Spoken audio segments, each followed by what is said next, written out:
अमीर ननद की गरीब भाभी। रीना एक मध्यम परिवार की लड़की थी, लेकिन उसकी भाभी शिवानी एक बड़े घर की बेटी। शिवानी की शादी अभिषेक से लव मैरिज थी। अरे भाभी, ये कितना अच्छा सूट पहना है आपने। काश ऐसा मैं भी पहन पाती। अरे क्यों नहीं रीना, वैसे भी तुम्हारा और मेरा नाम तो एक ही है, जब मन करे पहन लेना। भाभी, आपको आपके पापा ने कितने अच्छे कपड़े गहने दिए हैं। मैं उनकी इकलौती बेटी जो हूँ। बेटी तो मैं भी इकलौती हूँ, लेकिन क्या करे, पापा है नहीं, पता नहीं कैसे होगी मेरी शादी। तभी वहाँ शिवानी की सास आ जाती है। अरे क्यों नहीं करेगा भाई तेरी शादी धूमधाम से, आखिर जिम्मेदारी है तो उसकी। और वो दिन भी आ जाता है जब रीना की शादी तय हो जाती है। अभिषेक, क्या हुआ? आप इतने परेशान तो कभी नहीं दिखे, कोई बात है तो बताइए मुझे।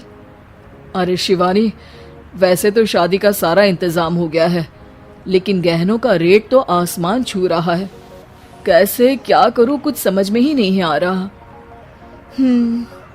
थोड़ी देर में शिवानी अपने पूरे गहने अभिषेक के सामने रख देती है।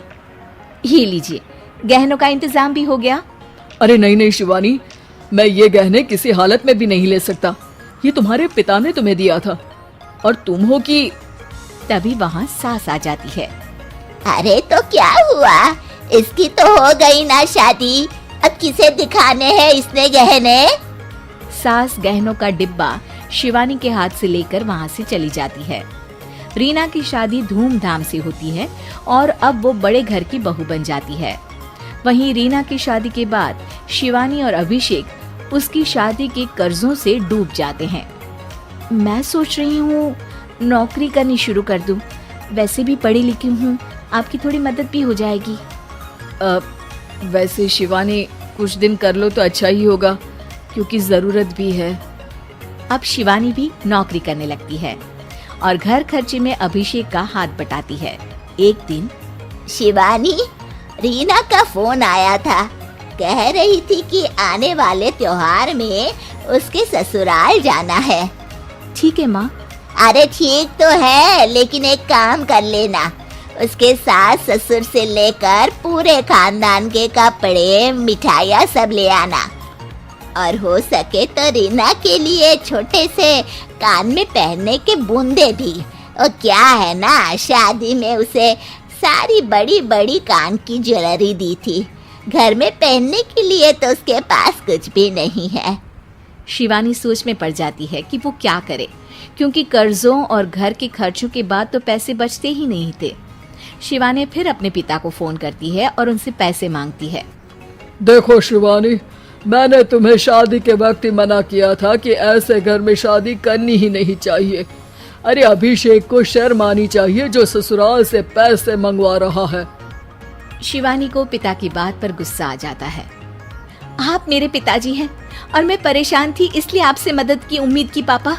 अभिषेक को तो पता भी नहीं है कि मैंने आपसे पैसे मांगे हैं। शिवानी सोचती है कि वो अभिषेक से बात करे, लेकिन फिर उसे लगता है कि वो टेंशन ले लेगा। तभी शिवानी की नजर हाथ के कंगन पर पड़ती है। सीधे बाजार जाती है और उसे बेचकर ननद के घर ले जाने का सारा सामान लेकर आती है और सास के सामने रख देती है। हाँ ठीक है, लेकिन फल थोड़े और अच्छी क्वालिटी के होने चाहिए थे।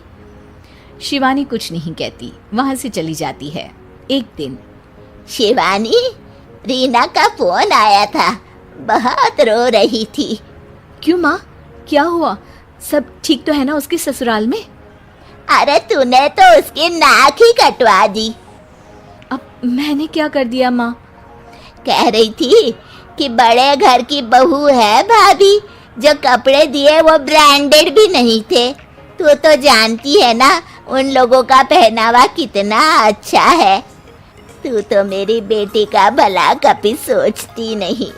हाय भगवान, अरे बड़े घर की बहू है, इसी बात की जलन है ना तुझे, लेकिन याद रख मेरी बेटी का सोचने के लिए भगवान है, तुम लोग कभी उसका बुरा नहीं कर पाओगे। अब शिवानी के मन में सवाल था कि क्या ईश्वर सिर्फ रीना के साथ है, उसके साथ नहीं। लेकिन उसे सुकून था कि वो अभिषेक के साथ उसकी जिम्मेदारियों को निभाने में बराबरी की हकदार है। शिवानी वहां से चली जाती है। वो सास से कुछ नहीं कहती, क्योंकि अमीर घर की बहू बनकर रीना को भले ही सुकून ना हो, लेकिन गरीब घर की बहू बनकर शिवानी खुश है, क्योंकि खुशी पैसों से नहीं परिस्थितियों पर निर्भर करती है।